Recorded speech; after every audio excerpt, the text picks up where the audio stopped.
So hello and welcome back to another episode of AnswerMyHomeworkPlease.com. So now in this special episode, we're about to explain the limit theorems. These are theorems involving limits. So let us start with theorem 1. Guys, so in limits, this is what a regular limit would look like. So as you can see, limit c x approaches a. C is the constant. So theorem 1 states that whatever the number of the constant is going to be the same in the result. So this x approaches a. So whatever the value of a, it does not affect the value of the constant. So c is a constant, like there. So let me give you some examples here. For example, as you can see, limit of x approaches 4, and then there's a 3 there. So what did we say? What is the constant? 3 is the constant and a is 4. So the value of x is 4. So we said that let the value of a does not affect the constant. Therefore, the answer here is simply 3. Limits is actually very easy. So let's just continue about the rule. Once again, the value of the constant, what the value of the value of a. So whoa, it's a fraction. Oh no, that's bad. Oh no. But don't worry, it says now this doesn't affect the value of 10. Therefore, the answer is still 10. So let us continue.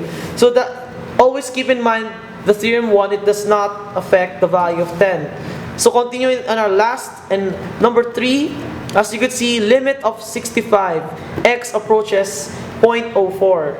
So it's a decimal. Do not worry, that is the theorem. This does not affect the constant. So the answer here is what? Yes, it's 65. So that is theorem 1. So always remember, constant remains constant. That's the answer. X approaches, it does not affect the value of the constant. So let us proceed to theorem 2. Let's make this quick, as awesome as possible. And again, theorem 2. As you can see, our regular limit.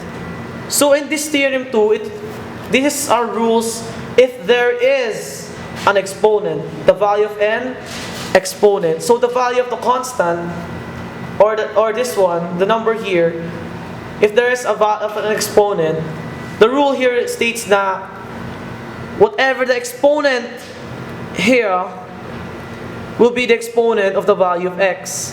Right? We said that the value of x approaches a. So the value of x is the value of a. So you could say that x equals to a, because that's the same. So all you have to do is just substitute the value.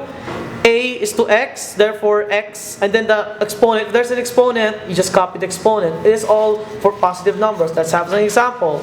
Limit of x cubed. Are you following me? Are you following me? Now we're in theorem 2. So let me just clear your minds. Okay, so theorem 2. Let us start. Limit of x approaches 2 and then x cubed. So this is the exponent. First rule, you have to substitute the value of a, which is 2, to the value of x. So what's the value of x? 2. So just copy 2. And then what do? You just copy the exponent, 3. So what is 2 cubed? 2 times 2, 4. 4 times 2, 8. So the value is 8. That is the final answer. It's just simple as that. This is easy. Theorem 1 and 2. Let's continue to number 2. Limit of x approaches 45. And then x squared. So that once again, just substitute the value of 45. And what is the exponent? The exponent is squared. So 45 times 45. 45, 6, 5, 10, 12, 2025. That is the final answer. So continuing, you just follow this format, and then that is it. So let's proceed to number 3. Limit of x 1/2. Just value 1/2, and then 8. So what is the answer here? Just what is like that, and then like that. 1. Anything exponent that is in 1, then 2. It is 257. That's 257. So that concludes theorem 1 and 2. So wait.